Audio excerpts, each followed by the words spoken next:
I'm here boldly and humbly telling you, I see myself in there. Peter's sinking and he needs saving. And if you need saving right now, I would like to encourage you. Verse 31, Jesus immediately reached out his hand and caught him. You of little faith. That is the process. He will immediately reach out to you even before telling you, you of little faith. He would reach out to you.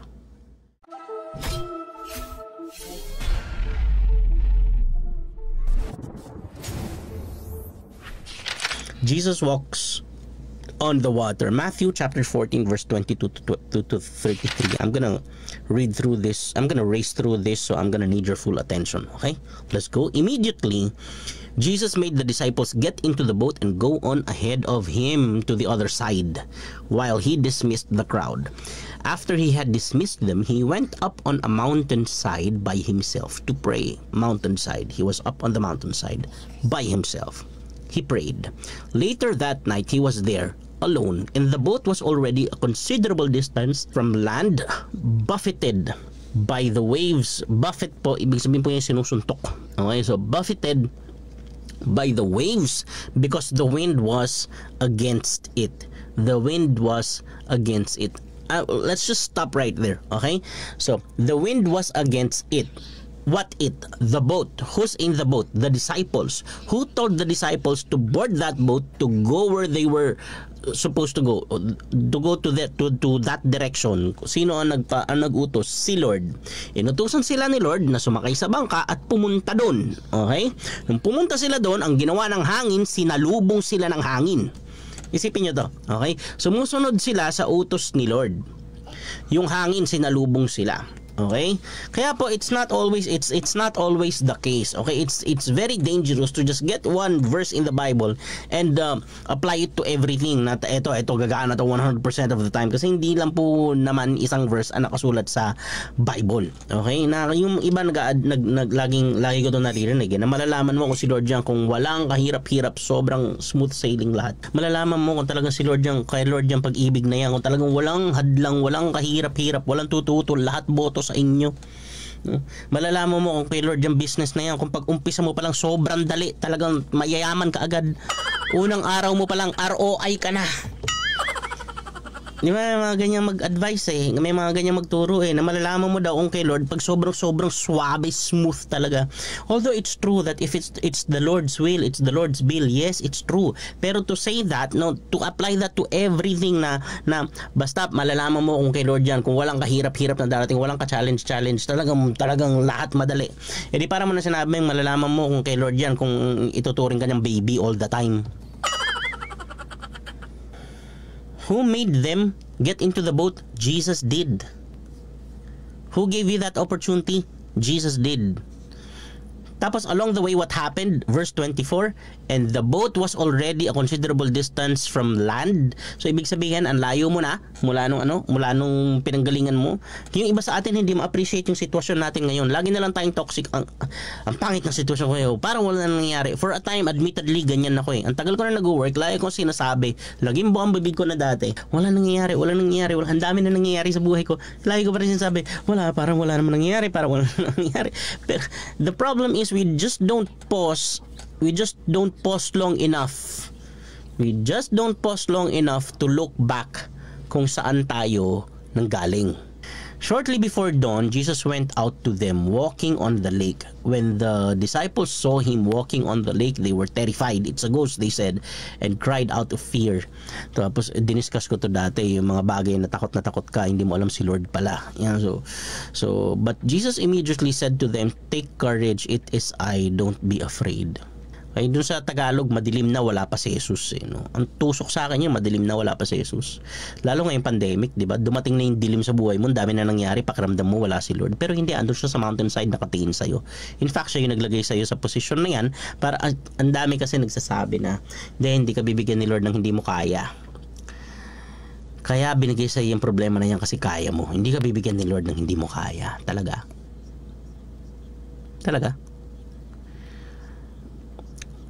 Hindi ho kumpleto yun. Huwag niyo yung sasabihin. Sa isang tao may pinagdadaanan na mabigat talaga. Kasi kung si Lord ang diskarte niyan, ilalagay ka sa posisyon Na sobrang hindi mo kaya para aminin mo sa sarili mo na kailangan mo siya. Kasi kung lahat ng sitwasyon na paglagyan sa iyo kayang-kaya mo, hindi mo siya kailangan. Kung lahat ng paglagyan sa iyo ni Lord, hindi ka man lang nai-stress, hindi ka man lang na-challenge, at everything is just a walk in the park for you. Why would you even bother to pray? Why would you even need Jesus? Why? Kaya ang gagawin ni Lord, ilalagay ka doon sa mga sitwasyon na marirealize mo na yung galing mo, walang silbi dyan sa sitwasyon na yan. It applies to so many facets in life, no? Na akala natin, lagi-lagi ito sinasabi, no? Kasi magandang mantra no? Na hindi tayo bibigyan ni Lord ng hindi natin kaya.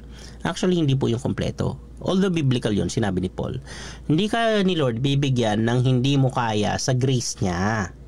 Nang hindi mo kaya, hindi ka ilalagay ni Lord sa isang sitwasyon na hindi ka niya itatawid. Kakayanin mo yan sa lakas na binigay sa iyo ni Lord. Pero apart from God, wala talaga, hindi mo talaga kakayanin. Kaya nga nilagay ka dyan para ma-realize mo na kailangan mo talaga si Lord Kailangan mo si Lord. Tingnan nyo to si Peter to tingnan nyo itong mangyayari Jesus immediately said to them, "Take courage, it is I. Don't be afraid." "Lord, if it is you," Peter replied, "tell me to come to you on the water." "Come," he said. Then Peter got down of the boat, walked on the water, and came towards Jesus. Hindi siya sinundo ni Lord. Pinapunta siya ni Lord. Andiyan nakaharap niya, halika, punta ka dito. Peter had to leave the comfort and the safety and the security of the boat to comply to Jesus para mapatunayan niya yung sinabi ni Lord. Kailangan niya iwan yung bangka. Kaya kung meron kayong kinakatakutan, meron kayong kinaka-stress, meron kayong pinoproblema, sa totoo lang talaga, sa totoo lang. Yung iba iniisip, kung talaga may Diyos, bakit ako nang problema? Bakit ako nasasaktan? Ba't ako umiiyak? Talaga may Diyos. Kaya nga umiiyak, may Diyos Kasi kung walang Diyos, hindi mo nga kayang umiyak hindi ka nga problema. Alam mo kung ba't ka problema? Alam mo ba't mo pinoproblema yung anak mo, yung asawa mo, yung mga kaibigan? Ba't mo pinoproblema? Kasi marunong ka magmahal. Kaya ka naman problema lang naman kasi marunong ka magmahal at marunong ka magpahalaga. Hindi ka naman problema kung hindi ka marunong magpahalaga ng ibang tao. Kung ang importante lang sa iyo sarili mo, ba't ka problema? Ba't mo sila problemahin? Bakit ka problema kung mayroong pagkain sa mesa? Ba't ka problema kung wala kang pakialam kung gutom sila? Problema ka ba nun? Hindi. O ibig sabihin, kaya ka naman problema kasi naglagay si Lord ng kabutihan dyan sa puso mo. Kaya ka naman problema. Kaya kung tatanungin mo, kung talagang may Diyos, ba't ako naman problema? Kaya ka naman problema kasi may Diyos Kasi marunong ka magmahal kasi may nagmahal sa'yo. Mahal ka ng Diyos. Kaya kahit paano, marunong ka magmahal. Doon sa nagmahal sa'yo, may nagmahal doon, may nagmahal doon, may nagmahal doon sa unang nagmahal. At yung pinakaunang nagmahal ang Diyos. Kaya ka naman problema ngayon. Kaya ganun, stress na stress ako. Ang sakit-sakit, tama. Kasi may Diyos Eto si Peter. Labas sa bangka. Labas sa bangka. Alis siya dun sa kanyang comfort zone. Alis siya dun sa kanyang savings. Alis siya dun sa kanyang insurance. Hindi ko sinasabi huwag kayo mag-savings, huwag kayo mag-insurance. Ang sinasabi ko, yung mga ganyan na security blanket natin sa ating buhay, it can only go so much. Tapos pagka sa labas niyan, wala na. Okay? Meron yung hindi kayang gawin. Halimbawa, yung insurance. Okay, yung insurance ba kaya ka bang bigyan ng emotional stability? Pag namatayan ka at insured siya, ang mangyayari lang kaya niyang sasagutin niya yung living, tapos may matitira sa'yo na money. Okay, pero yung pagka mismo doon sa namatay, kaya ba yung sagutin ng insurance? Kaya ba sagutin ng insurance? Namatay yung tatay mo, may insurance siya, binigyan ka ng 1 million. Okay, pag namimiss mo yung tatay mo, may magagawa ba yung insurance? Wala naman Madidepress ka pa rin Pero kailangan mo yung insurance. Kasi kung depressed ka na nga namimiss mo, tapos wala ka pang pampalibing, lalong kailangan lalo ka na talaga na-depress. Walked on the water and came toward Jesus. But when he saw the wind, he was afraid and beginning to sink, cried out, "Lord, save me." Yung iba kung ituro ito, parang andali kasi. Kaya lumubog si Pedro ay kasi tumingin siya sa mga alon. Di sana nanatili ang kanyang mga mata sa Panginoong Hesus at hindi sana siya lumubog talaga. Sa tingin nyo ganun kadali yun? Tingin nyo talaga ganun kadali yun? Magdamag na kayong hinahampas ng alon? Tapos lalakad ka sa tubig? Bakit normal ba yun? Ginagawa ba yung araw? Na-practice niya ba yun? May practice ba siya? First time niya yung gagawin buong buhay niya? Yung naglalakad na nga siya sa tubig, walang sumunod Kung ako nandun, baka sumunod ako Walang sumunod, nakatulala silang lahat. Hindi sila makapaniwala sa nakikita nila na si Pedro naglalakad sa tubig papunta kay Jesus. Biro mo, 12 sila, isa lang ang naglakad. Isipin niyo yun. If it was so simple, edi sana nagtalunan na yung iba dun. Ang dali lang niyang gawing illustration na keep your eyes on Jesus. Dapat hindi tayo titingin sa mga hamon ng buhay. Dapat hindi tayo titingin sa mga titingnan tayo. Huwag tayong tumingin sa sitwasyon. Tumingin lang tayo kay Lord. Amen, hallelujah. Talaga, ganun kadali yun. Nire-resuscitate yung tatay mo. Clear, ginaganoon sa ospital. Tapos sasabihin mo, huwag mo siyang titingnan. Huwag kang titingin sa sitwasyon, titingin ka lang kay Jesus. Sasabihin mo lang, Lord, kahit hallelujah, okay na yan, kunin mo na, amen. Good job. Ganon? Hindi naman ganon ang buhay. Beginning to sink, cried out, Lord, save me. Lord, save me. If it was something that Peter could easily go around, why does he need saving? Di ba, hindi ka ilalagay ni Lord sa sitwasyon na hindi mo kaya. Kung kaya ni Peter yan, ba't siya nagpapaligtas? Hindi niya yan kaya. Ba't siya nagpapaligtas? Isipin niyo, fisherman to, ha? Expert to sa dagat. Ayan na, nataranta na. Nagpanic na siya. Immediately, Jesus reached out his hand. Immediately, Jesus reached out his hand. You of little faith, he said, why did you doubt? You remember this verse, ha? Matthew 14:31. This is Jesus' approach. This is his process. Immediately, for crying out loud, immediately, in the heat of the moment, immediately, okay, he reached out his hand and caught him. Dali-dali, kara-karaka, on the spot, inabot agad siya ni Jesus nung lumulubog siya. Inabot agad siya. Nung abot na siya ni Jesus, tapos inahon siya ni Jesus, ang sabi ni Jesus, you of little faith, he said, why did you doubt?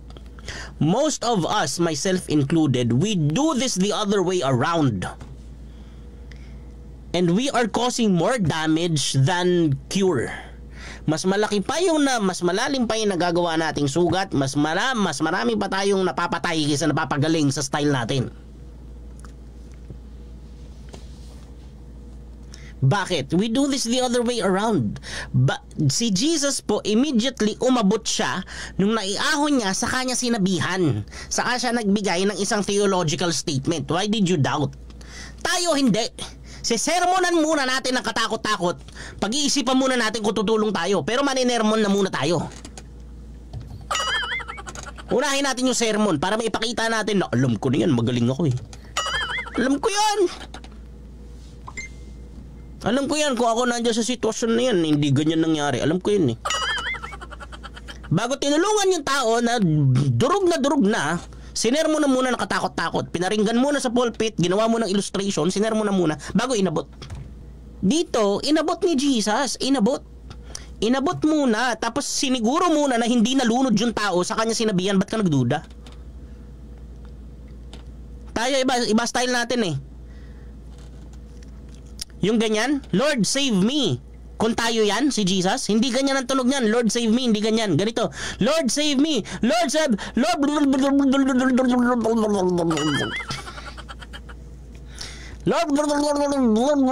Tapos magsasalita pa tayo. Wala eh, nagduda ka eh. Nagduda ka kasi. Nagduda ka eh. Kasi lumulubog na. Naalala ko yung ano eh. Lungkot ako na ano ko. Fresh pa sa isip ko eh. Bata pa ako nangyari, 1990. July 16, 1990. Yung lumindol, di ba? Sobrang lakas, killer earthquake, yung mga kaedad ko ng mga batang 90s. Natatandaan nyo yung babae na ini-interview sa Baguio na naipit siya dun sa Philippine Christian University? Na nadaganan siya ng 2 floor ng building, nakaganyan siya. Ito lang yung nakalabas. Hinihintay yung rescue yung dumating. Natatandaan nyo yun? Na ito lang ang nakalabas sa kanya. Ganun. Ano nga ginagawa ng media? Ini-interview siya. Ini-interview. Pinagkakwento. Anong na ano? Dito, spotlight dito. Yan, o yan. Ayos pa itsura ko. Oh. Ano nangyari? Paano ka naipit dyan? Mamatay na yung tao. Iniisip nila rating.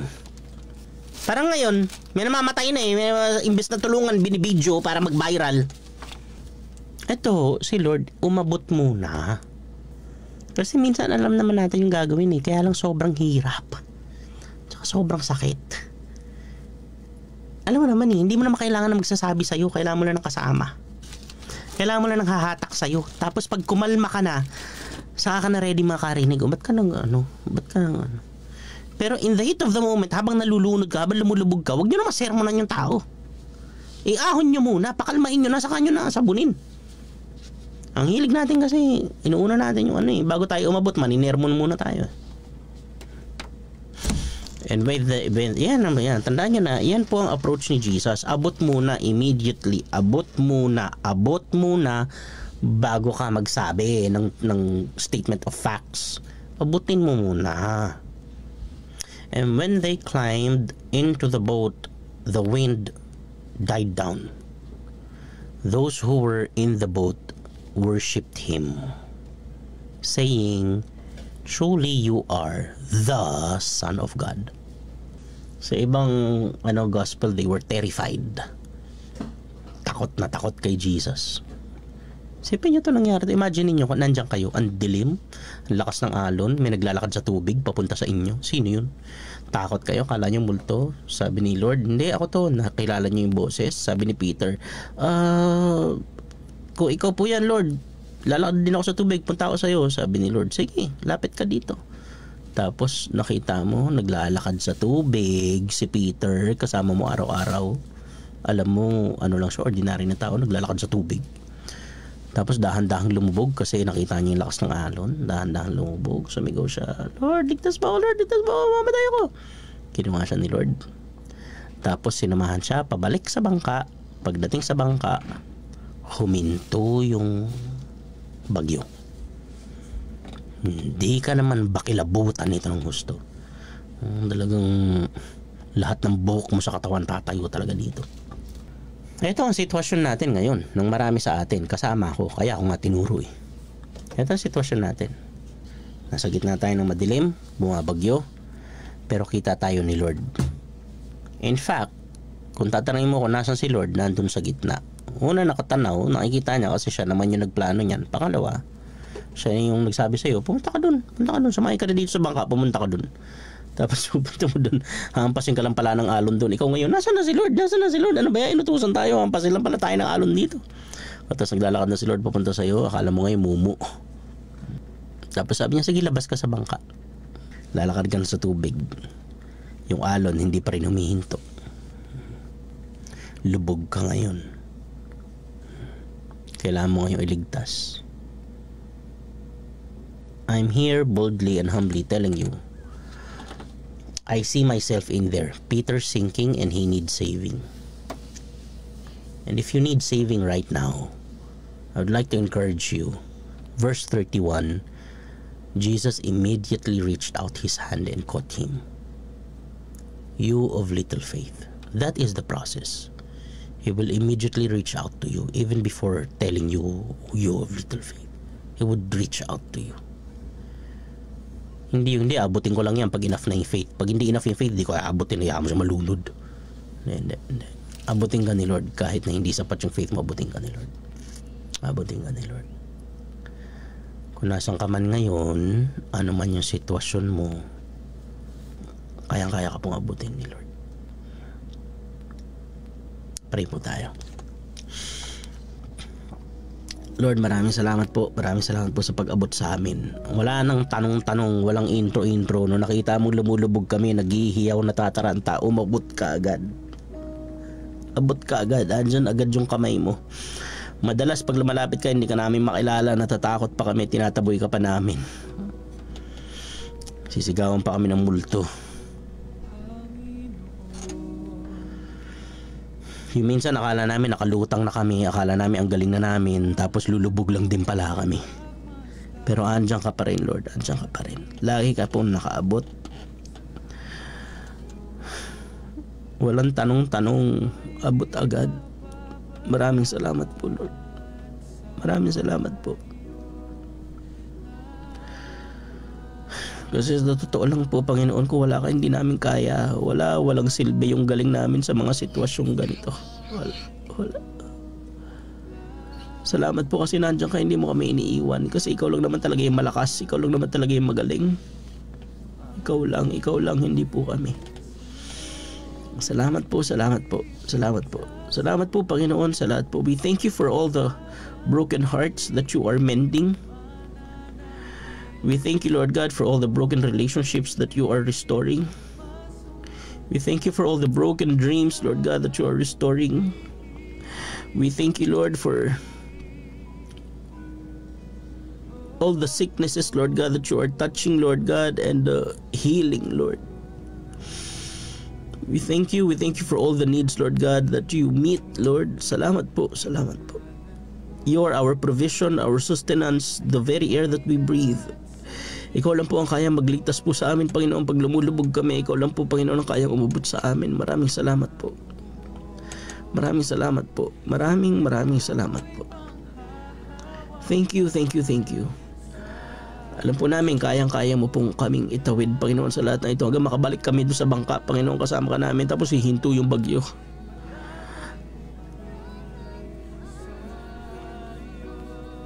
Salamat po. We honor you, we bless you, and we worship you.